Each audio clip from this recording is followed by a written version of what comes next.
우리가 연애를 하게 되거나 혹은 사랑하는 감정이 올라올 때 사랑해 라고 이야기를 합니다.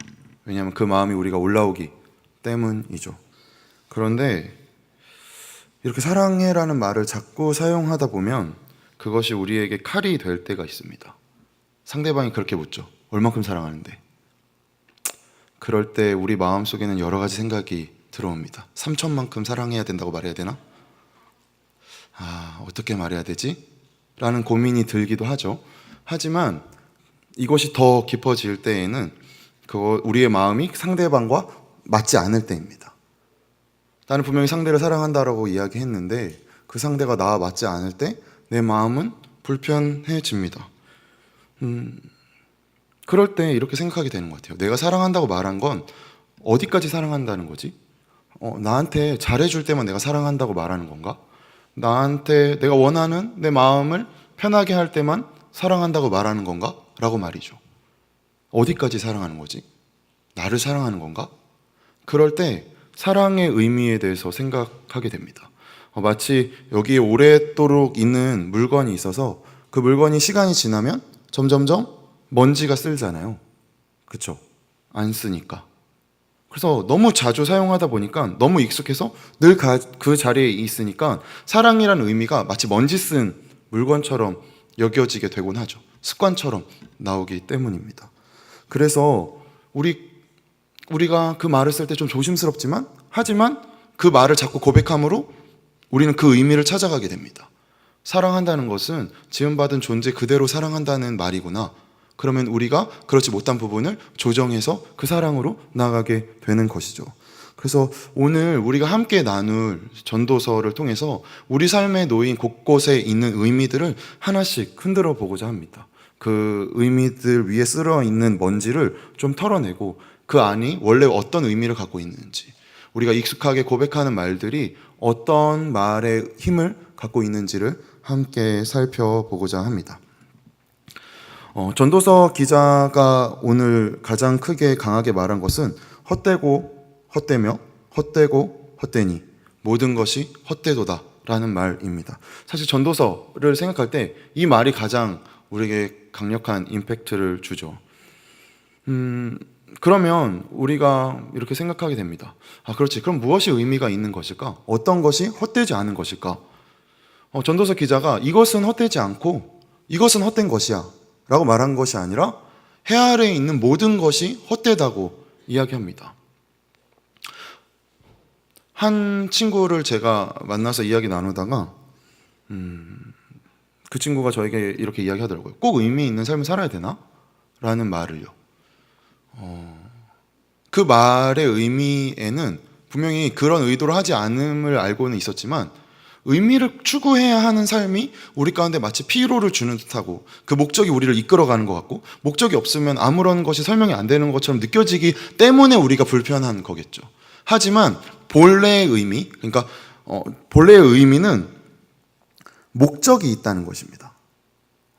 지음받은 존재는 뭐든지 목적이 있습니다. 마이크의 목적은 제 목소리를 키워서 시스템으로 내보내는 게 목적이 있는 거죠. 근데 이걸 제가 만약에 망치로 쓴다면 이 목적에 알맞게 행하지 못하는 것이 되잖아요. 또 반대로 우리가 샤워를 하러 대중 목욕탕에 들어갑니다. 그러다가 이제 비누에 머리카락이 묻어있는 걸 보게 돼요. 그럼 뭐라고 말하죠, 우리는? 누군가의 형상이었던 어떤 지체의 무엇이라고 보지 않죠. 더러워. 그러죠. 근데 사실 이것보다 이게 더 더럽잖아요. 마치 아닌 것처럼. 아침에 저 머리 감았어요. 그쵸? 만약에 우리가 집에 들어와서 밥을 먹으려고 하는데 식탁 위에 저희 택배 아저씨님께서 가져다 주신 신발이 고이 올려져 있으면 우리는 뭐라고 이야기하죠? 더럽다고 이야기합니다. 방금 먼지를 묶고 온 내 손이 더 더러운데 신발장에 있지 않고 식탁 위에 있는 신발이 더럽다고 이야기하죠. 왜 그렇죠? 그 위치에 있지 않기 때문이죠. 머리카락은 비누에 붙어 있는 것이 아니라 머리에 있어야 합니다. 신발은 신발장에 있어야 하죠. 그것이 맞는 위치고 목적에 사용받기 위해 출발해야 할 자리이기 때문입니다. 그렇다면 우리도 이렇게 생각해 볼 수 있죠. 우리는 어느 위치에 있습니까? 지금 나는 어떤 위치에 있나요? 올바른 위치에 있습니까? 그러면 무엇이 올바른 위치일까요? 전도서 기자가 이 헛되다고 말한 거에 붙어 있는 중요한 전제가 하나 있습니다. 그것은 해 아래에서라는 말입니다. 해 아래에서 이루어지는 모든 것이 헛되다는 것입니다. 어떤 면에서 이 당시의 고대의 세계관은 평평한 지구론이었잖아요. 그러니까 해 위에, 해 너머에는 신의 영역이라고 생각하고 있었겠죠.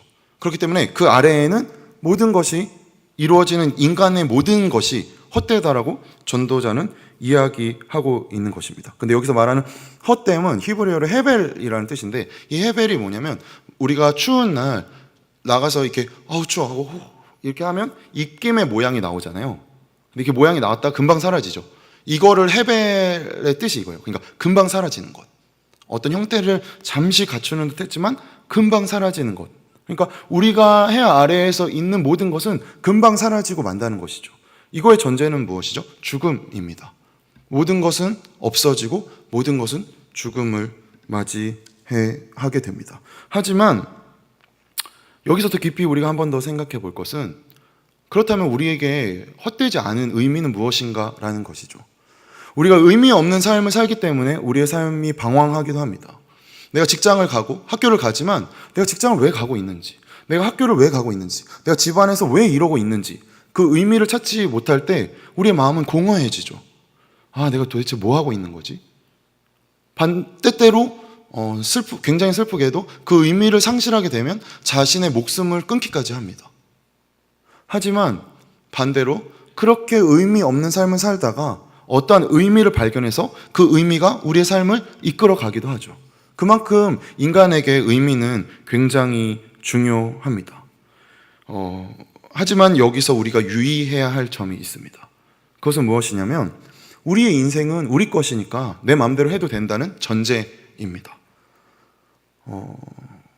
하지만 이것은 해 아래에서 지음받은 존재들이 해야 하는 말은 아닌 것이죠. 내 인생은 내 것이니 내 마음대로 해도 된다는 말입니다. 나를 근거로 해서 의미 인생을 사는 것은 어리석은 결정이라고 전도자는 계속해서 이야기합니다. 하지만 이에 반해서 성경은 또다시 이야기합니다. 나로부터 출발하지 않는 삶, 나를 터전으로 삼지 않는 삶이 올바른 삶이라고 말입니다. 인간이 하나님을 떠나서 스스로 발전한 것이 기술 문명입니다. 인간은 언제나 성장하고 있다고 여깁니다. 100년 전보다 지금이 더 우리가 성장한 것 같아요. 1000년 전보다 지금이 훨씬 우리가 더 성장한 것 같습니다. 그런데 2000년 전의 이야기를 읽어보고 1000년 전의 이야기를 읽어볼 때 우리의 고민과 우리의 질문은 그다지 달라지지 않았어요. 가장 확실한 게 사랑이지 않습니까? 사랑의 답이 있었다면 인류의 역사 내내 사랑에 대해 노래하지 않았겠죠. 사랑은 답이 없잖아요. 내 마음을 어떻게 할지 알지만 모르잖아요. 내 마음을 표현하고 싶지만 어떻게 표현하는 것이 적절한 방법인지 고민되잖아요. 그 환경에 따라서도 다르고 어떻게 다가올지, 어떻게 표현해야 될지 고민하게 되기 때문이죠. 여튼 1000년 전부터 지금까지 비교했을 때 사실 달라진 건 기술밖에 없습니다. 뭔가 우리가 있는 이런 것들 1000년 전에는 없었잖아요. 그러니까 뭔가 우리는 더 발전한 것처럼 여겨지지만 실제로는 이것은 우리의 욕심이라는 것이죠. 너무 편한 기술들이 생겨나서 우리가 뭔가 발전한 것 같지만 우리의 터전은 황폐해졌습니다. 지음받은 존재들 중에 유일하게 모든 생물 중에 인간만이 우리가 살고 있는 터전을 망칩니다. 벌써 이 안에 얼마나 많은 플라스틱이 있고 이 안에 이 면을 만드는데 얼마나 많은 지구의 환경을 우리는 파괴했습니까? 그것이 인간이 스스로 발전하고자 한 기술의 결과죠. 우리의 터전을 망가뜨리는 것 말입니다. 인간이 중심이 되고자 하는 세상을 만들고 했지만 이러한 이유는 무엇이었죠? 우리가 창조주의 자리로 올라서기 위한 표현인 것이죠. 내가 무엇을 핸들링하고 내가 좀 더 나의 중심적으로 나의 편함으로 세상을 만들어가는 것에 대한 것 말입니다. 우리는 의미보다 더 중요한 것, 무의미를 더 중요하게 여깁니다. 돈이라던가 권력이라던가 어떤 내 위치에 있는다던가, 뭐 일례로 제가 갖고 있는 것 중에 이걸 의미라고 말하기엔 너무 민망하지만 뭐 이런 명찰 뭐 이렇게 전도사 손아람, 사실 전도사 손아람이 뭐 큰 의미가 있겠어요?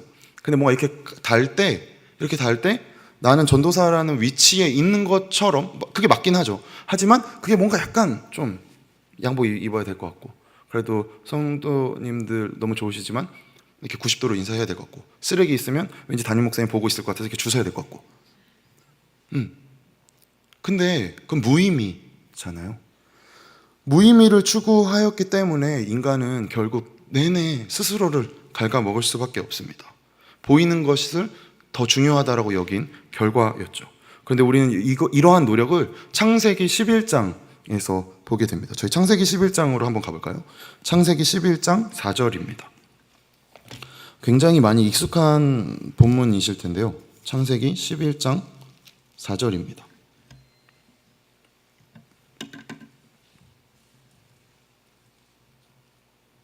저희 같이 읽겠습니다. 또 말하되 자 성읍과 탑을 건설하여 그 탑 꼭대기를 하늘에 닿게 하여 우리 이름을 내고 온 지면에 흩어짐을 면하자 하였더니, 우리의 이름을 내려는 욕심은 보이는 재료로 큰 탑을 쌓는 것이었습니다. 그렇기 위해 자신의 이름을 내기 위해서 기술을 사용합니다. 보이는 많은 재료들로 탑을 쌓기 시작합니다. 그런데 우리가 익히 알 때 이 다음에 어떻게 되죠? 하나님이 그 탑을 허무십니다. 만약에 제가 하나님이라면 천둥을 쳐가지고 탑을 허물었을 것 같아요. 굉장히 스펙터클하게. 혹은 큰 산이 갑자기 날아와서 탑이 무너지던가. 그런데 우리는 알고 있죠. 하나님이 탑을 허무신 방법은 뭐였죠? 보이지 않는 언어로 서로 소통하지 못하게 하셨습니다. 인간은 보이는 재료로 탑을 만들었고, 하나님은 보이지 않는 언어로 그들을 흩으셨죠. 무엇이 더 중요하기 때문입니까? 보이지 않는 가치가 더 중요하기 때문입니다. 우리는 재료가 있으면 탑을 세울 수 있다고 여기는 세상에서 살고 있습니다. 너 어느 정도의 재료를 가졌어? 너 학벌은 어때? 너 돈은 얼마나 있는데? 너 그 재료로 이 집 살 수 있어? 너 그 재료로 이 차 살 수 있니? 라고 묻는 세상에 살고 있죠. 하지만 우리는 그것이 중요한 것이 아님을 아는 자들입니다. 우리의 삶이 그것에 이끌려 갈 수 없음을 고백하는 자들입니다. 이 바벨탑을 지은 곳이 시날평지였어요. 시날평지였는데 여기는 이제 메소포타 지역으로 추측이 됩니다. 근데 이곳을 후에 우르라고 불렀어요. 근데 이 우르에는 달을 섬기며 여러 신들이 이제 많이 있었습니다. 그 신들의 신상을 만들던 사람이 우르에서 살던 사람이 있었어요. 그 사람이 누구냐면 바로 데라였죠. 데라의 아들이 누구죠? 아브라함입니다. 하나님이 아브라함에게 나타나셔서 너의 고향과 친척과 아버지 집을 떠나 내가 보여줄 땅으로 가라 라고 말씀하시죠. 그래서 아브라함은 그 하나님의 음성을 듣고 우상이 가득하고 비옥한 땅에서 티그리스 강을 건너 하나님이 말씀하신 땅으로 떠납니다. 그래서 그를 후에 창세기 14장 13절에서 히브리인이라고 부르죠. 이 히브리라는 뜻은 강을 건넌 자라는 뜻입니다. 우상으로 가득한 땅에서 바벨탑을 만들었던 그 땅에서 떠나서 하나님이 말씀하시는 곳으로 간 히브리인. 그렇게 우리는 모두 히브리인인 거죠. 보이는 재료가 중요하다고 여기는 세상에서 강을 건너 예수 그리스도께서 말씀하신 보이지 않는 의미가 더 우리 삶을 이끌어 간다는 것을 고백하는 자라는 사실 말입니다. 우리의 삶을 풍요롭게 하는 것은 보이는 것이 절대 아닙니다. 거기에 속으면 안 돼요. 거기에 속는 순간 우리는 스스로를 갉아먹기 시작합니다. 전도자의 말처럼 해 아래서 반복되는 모든 것은 헛된 것뿐입니다. 우리를 우리에게 만들 수 있는 것은 우리 안에 존재하지 않습니다. 인간을 이롭게 만드는 것은 인간 안에 존재하지 않습니다. 그렇기 때문에 이미 하나님은 보이는 것보다 보이지 않음을 우리 삶 곳곳에 심어 놓으셨잖아요. 우리 마음이 너무 힘들 때 누군가 와서 괜찮아? 좀 힘 좀 내. 많이 힘들지? 라고 하는 그 말 한마디가 내 마음의 위로를 얻게 하잖아요. 내가 너무너무 외롭고 고달플 때 띵동 하고 울리는 문자 메시지. 뭐해? 같이 밥이나 먹자. 그 말 한마디가 우리의 삶의 관계 속에서 우리의 의미를 느끼게 하잖아요. 이건 눈에 보이는 것이 아닙니다. 그리고 그것이 우리의 삶을 굉장히 윤택하게 하죠. 그것이 공동체의 힘입니다. 목장 모임 꼭 참여하세요. 그것이 공동체의 힘입니다. 그것이 우리를 이루는 굉장히 중요한 가치예요. 그리고 그것은 우리가 고백하는 거죠. 이것이 나를 움직이는 거라고. 보이지 않는 것이 우리를 움직인다고 말입니다. 하나님께서는 이미 보이는 것보다 보이지 않는 것이 중요하다라고 말씀하시면서 이것에 대해서 히브리서 기자는 이렇게 이야기합니다. 저희 11장 3절로 가볼까요? 히브리서 11장 3절입니다. 여기까지만 찾을게요. 히브리서 11장 3절입니다.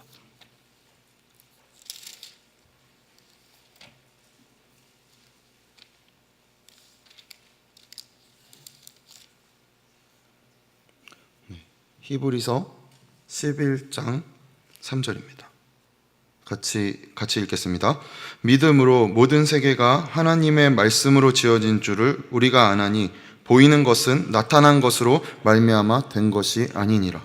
저희 한 번 더 읽을까요? 한 번 더 읽겠습니다. 믿음으로 모든 세계가 하나님의 말씀으로 지어진 줄을 우리가 아나니 보이는 것은 나타난 것으로 말미암아 된 것이 아니니라. 아멘이십니까? 우리가 이 고백 위에 서 있는 자들입니다. 우리가 보고 있는 것은 나타난 것을 말미암은 것이 아니라는 거죠. 우리가 보고 있는 것이 그 안에 의미가 있다는 것입니다. 우린 그 의미를 본 것입니다. 그리스도인이 된다는 것은 사과나무를 바라보는 자들이 아닙니다. 사과나무에 있는 그 열매 속에 있는 사과 속에 있는 씨앗을 바라보는 자들이죠. 그 씨앗을 통해 얼마나 많은 나무들이 자라날지를 바라보는 자들입니다. 그렇기 때문에 나무 하나의 일이 일비할 수 없죠. 열매가 하나 남았을지라도 우리는 감사할 수 있습니다.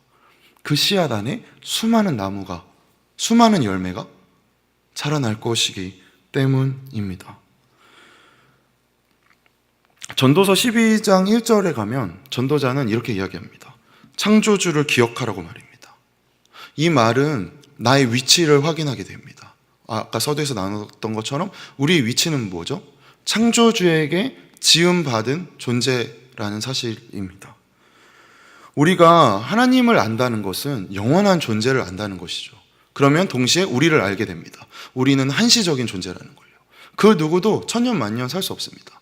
아무리 오래 살아도 100년 이상 살기가 너무 쉽지 않아요. 그것이 우리입니다. 하지만 우리는 마치 영원을 사는 것처럼 결정하죠. 내 눈앞에 있는 문제들이 마치 영원히 지속될 것처럼 느낍니다. 하지만 우리의 위치를 바라봐야 합니다. 우리는 지음받은 존재라는 것. 그렇기 때문에 우리 앞에 놓여진 모든 것도 지음받았다는 사실인 것이죠. 그렇기 때문에 그것들은 연기와 같이 사라질 것들입니다. 그래서 전도서 기자는 그것은 헛되다, 그것은 연기와 같다고 이야기하고 있는 것이죠. 잠언에서 똑같이 이야기합니다. 무엇이 가장 큰 의미인가? 어떤 것을 지혜라고 부를 수 있는가? 하나님을 아는 것이 지혜의 근본이다 라고 말이죠. 하나님을 아는 것이 우리가 가지고 있는 의미의 근본인 것입니다. 마가복음 10장에 보면 부자 청년의 이야기가 나옵니다. 돈이 많은 부자 청년이 율법도 잘 지키고 예수님께 찾아갑니다. 영생을 얻고 싶습니다.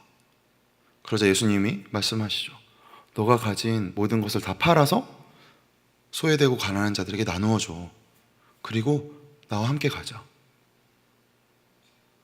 심히 그 부자 청년은 고민하게 됩니다. 그리고 그는 선택하죠. 예수님을 따르지 않기로. 손에 쥔 것이 많으면 많을수록 얻을 수 있는 것이 점점 없어집니다. 많은 돈을 움켜쥐고 많은 권력을 가지고 많은 인정을 가지면 가질수록 더 이상 얻을 것이 없어집니다. 그리고 그것은 예수 그리스도를 따르는 길에서 점점 우리를 멀게 합니다. 우리는 예수 그리스도를 따르기 위해 이 자리에 있는 자들입니다. 우리는 이미 우상들로 가득한 강을 건넌 자들입니다. 보이는 재료로 우리의 것을 쌓을 수 있는 것이 아님을 아는 자들입니다. 성경 속에서 어느 곳에 너희가 무엇을 많이 가져서 너희가 더 나은 존재가 될 수 있다 라고 이야기하는 구절은 단 한 구절도 없습니다. 오히려 더 나눠주고 연약한 곳으로 가고 보이지 않는 것에 대해서 더 강조합니다. 그것이 진실이기 때문이죠. 복음의 힘은 더 강력한 무엇으로 세상을 견주는 것이 아닙니다. 여기서 우리가 한 가지 확실하게 여겨야 될 것은 인류가 이룬 여러 가지 사상과 이념들과 그동안의 승리들이 우리가 소망하고 우리가 누리고 있는 하나님의 나라를 앞당길 수 없습니다. 그 방법들이 결코 하나님 나라를 더 크게 만들거나 혹은 더 작게 만들 수 없습니다. 우리가 느끼기에, 우리가 생각하기에 향남 지역에 교회가 한 200개 정도 더 생기면 하나님 나라가 굉장히 확장될 것이라는 암묵적인 생각. 이 자리에 청년들이 가득 차면 향남 지역에 하나님 나라가 확장되고 있다는 것이라는 우리의 착각. 우리의 힘이 그분의 나라를 한치도 더할 수 없습니다. 인간의 역사가, 인간의 노력이 하나님의 나라를 결코 풍요롭게 할 수 없어요. 그분은 이미 풍요로우신 분입니다. 그분은 이미 모든 것을 가지신 분입니다. 그분은 이미 완전하신 분입니다. 그렇게 우리의 노력이 하나님 나라를 뭔가 더 윤택하게 하거나 혹은 우리의 결핍이 그분의 나라를 더 가난하게 만들지 않습니다. 그리고 중요한 사실은 그분의 나라는 예수 그리스도로 인해 이미 임했죠. 우리 안에 있습니다. 어디 있나요? 강을 건널 때 보게 되는 거죠. 믿음으로 보게 되는 것입니다. 내 노력이 아닙니다. 내 어떤 가치가 아니죠. 내가 성경의 지식을 더 많이 알아서도 아닙니다. 내가 교회를 성실히 나와서도 아니에요. 예수 그리스도를 내 주로 고백한다는 그 하나로 우리는 그 나라에 있는 자들입니다. 예수께서 그 일을 하신 겁니다. 참된 의미를 경험하게 하시는 거죠. 그 길에 다리를 놓으셨습니다. 이러한 삶의 선언이 우리의 삶을 무겁게 할 거라는, 우리가 여기서 열심히 이제 말씀을 나누고 같이 기도할 때 갑자기 하나님이 떡 나타나셔서 만약에 동훈아 나를 따라라 라고 말하면 장동훈 형제가 지금의 회사를 그만둬야 될 것 같고 윤선자매와 함께 선교지를 가야 할 것 같다는 암묵적인 확신, 거짓이에요. 아니에요. 모르죠, 사실. 우린 모릅니다. 그렇게 말씀하실 때 그분은 우리의 삶의 환경을 통해서 말씀하십니다. 때때로 그런 도전을 요구하실 때가 있죠. 우리의 터전을 다 버리고 오라고 요구하실 때가 있습니다. 하지만 하나님이 말씀하시는 모든 것이 내가 가진 모든 것을 불편하게 만드는 것이 아니라는 사실입니다. 우리가 버는 돈, 우리가 수고하는 것들, 그것이 우리의 수고의 소산이잖아요. 그렇잖아요. 근데 거기에 가치를 두는 순간 내가 더 많은 돈을 벌기로 결심하고 내가 그 돈이 나의 삶을 점점 이끌어가고 내 통장의 잔고가 나를 증명하려고 여겨질 때 하나님께로 멀어지는 것입니다. 그것이 가치가 없고 그것이 다 쓰레기 같은, 물론 헛됨의 일부이긴 하죠. 하지만 그것들이 우리 삶에 조금씩 우리 삶을 윤택하게 만들어주는 것은 사실이잖아요. 그런데 가치를 여기에 둘 때는 우리가 원하는 것, 우리의 의미를, 우리를 윤택하는 것에 둘 때 완전히 그것은 우리를 다시 우상의 자리로 가게 만드는 것입니다. 돌아와 건너온 강을 다시 돌아가게 하죠. 우리는 해 아래에서 살지만 해 너머에 있는 의미를 추구하는 자들입니다. 그 의미가 우리의 삶이 되어야 합니다. 그 의미가 우리의 삶에서 드러나야 합니다. 그럴 때 헛된 것이 가득한 세상에서 헛되지 않는 것을 붙잡고 살아가게 되는 것이죠. 계속해서 이제 우리가 앞으로 전도서를 나눌 텐데 전도자는 이 이야기가 하고 싶은 것입니다. 그의 삶을 살아오면서 여러 가지 경험을 겪고 많은 것을 가지고 많은 것을 누렸지만 이것이 내 삶을 윤택하게 만들어주는 것이 아니구나 라고 말이죠. 그래서 권면하는 것이죠. 이것들은 다 헛된 것이야. 하나님을 아는 지혜만이 우리 삶의 유일한 목적이라고 말하고 있는 것입니다. 그런데 생각해 볼까요? 이 이야기를 우리는 최소 250번 이상 들었을 것입니다. 근데 그 의미가 우리 삶의 의미가 되고 있나요? 마치 서두에 이야기한 것처럼 먼지 쓴 의미가 되고 있지는 않습니까? 그 말을 들을 때 그렇지, 맞아, 나도 알고 있어, 그렇지, 그렇게 살아야지. 모든 부분에서 그렇습니까? 아니죠. 나의 연약함은 여전히 내 이기심이 있습니다. 내가 옳은 것이 중요합니다. 그 말씀을 고백하고 기도를 해도 내 옳음이 좀 더 중요하죠. 그의 틀림으로 나의 옳음이 비추어지는 게 중요합니다. 나의 불편함이 그를 더 사랑하게 되는 방법이 아니고, 나의 연약함이 그를 더 신뢰하게 만드는 방법이 아니고, 나의 불편함과 나의 연약함은 나를 더 초라하게 만드는 방법이라고 여긴다는 것입니다. 거짓입니다. 의미에 쌓인 먼지를 털어내세요. 우리는 하나님의 백성입니다. 그 어떤 것도 이 사실을 막을 수 없어요. 손바닥으로 하늘을 가린다고 하늘이 사라지지 않는 것처럼 말입니다. 눈을 감는다고 어둠이 찾아온 것이 아닌 것처럼 말이죠. 당당하게 사십시오. 연약한 그대로 주님 앞에 나아가십시오. 복음의 힘은 강한 힘으로 세상을 굴복시키는 것이 아닙니다. 연약함으로 세상을 부끄럽게 만드는 것이죠. 한 사람의 부끄러움이 모두를 부끄럽게 했습니다. 한 사람의 절망이 모두를 희망으로 인도했습니다. 눈에 보이는 것이 아니었습니다. 그 고백 위에 우리는 서 있습니다. 그 고백을 고백하는 자들입니다. 그렇게 우리는 강을 건넌 히브리인인 것이죠. 우리 삶에 놓인 여러 가지 의미가 있습니다. 하나님, 그분은 우리에게 어떤 분이십니까? 예수 그리스도, 그분은 우리에게 어떤 분이신가요? 성령님, 그분은 우리 안에서 지금 어떻게 말씀하고 계십니까? 그 의미가 결코 가볍지 않습니다. 하지만 그 의미가 결코 어렵지 않아요. 그건 우리가 쌓인 먼지를 바라보았기 때문입니다. 오늘 이 자리에서 함께 이 고백들을 하나씩 털어보면 좋겠습니다. 우리가 느끼고 있는 것, 중요하게 여기는 것, 추구하고 있는 것들, 그리고 우리가 진정으로 추구해야 할 것들, 우리가 진정으로 고백해야 될 것들, 이것들을 놓고 우리 같이 기도하면 좋겠습니다.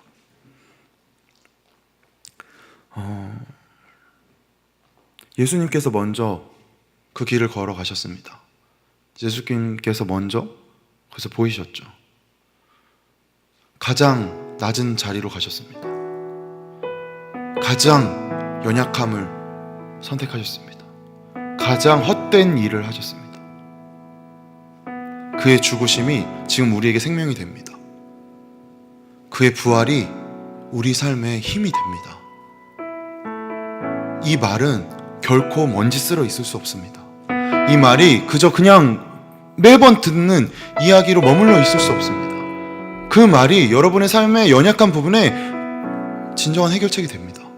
보여주세요, 삶으로. 대답하세요, 세상에. 내 삶을 이끄는 건 내 연약함이 아니라고요. 너네가 요구하는 것이 아니라고요. 무엇을 더 이루는 보이는 재료가 아니라는 사실 말입니다. 그렇게 할 때 더 놀라운 자유가 임합니다. 더 놀라운 신비가 임합니다.